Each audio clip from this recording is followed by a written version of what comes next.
Bom, o outro texto da terceira semana, do sexto ano, é a compreensão da noção de tempo.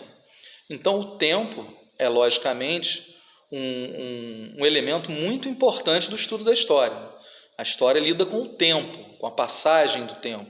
Então, a gente tem que saber observar esse tempo. E tem várias formas de se observar o tempo.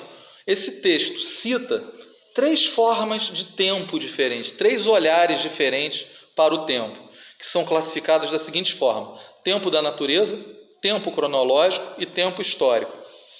A primeira questão é a seguinte: quais os 3 tipos de tempo citados no texto acima? Já respondi, né? Da natureza, cronológico e histórico. Depois, questão 2. Como percebemos a passagem do tempo da natureza? Dê um exemplo. O que é o tempo da natureza? O tempo da natureza é percebido por nós observando as coisas que fazem parte da natureza. A vegetação, por exemplo, quando você vê um mato crescendo, você vai tirar férias da escola, aí o gramado da escola está aparadinho, bonitinho lá no campo. Aí você volta, o mato está com 1 metro de altura. Isso foi o tempo da natureza. Você percebeu que passou um tempo porque a vegetação cresceu, né? Então, isso é o tempo da natureza, o envelhecimento, nosso próprio envelhecimento, o envelhecimento dos animais, dos bichos, né? É o tempo da natureza, é percebido dessa forma. E também, por exemplo, com a passagem da noite e do dia, é outro exemplo de tempo da natureza, né? Você percebe que o dia e a noite se alternam, isso é o tempo da natureza, né? Foi o ser humano que inventou isso, o dia e a noite, né?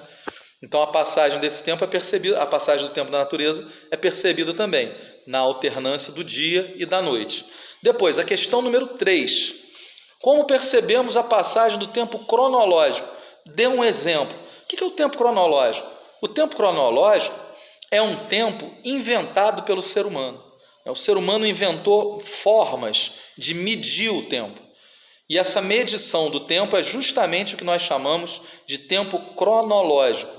Então, se você está marcando o tempo de alguma coisa, quanto tempo demorou esse vídeo? Demorou 3 minutos, isso é o tempo cronológico.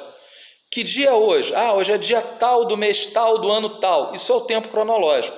O tempo do calendário, o tempo do relógio, das horas, dos minutos, dos segundos, tudo isso é o tempo cronológico. Dê exemplos, muito fácil, né? Já falei aqui vários exemplos de tempo cronológico, né? Pensa nas formas de medir o tempo, da duração do tempo, da passagem do tempo. Dia, mês, hora, minuto, segundo, né?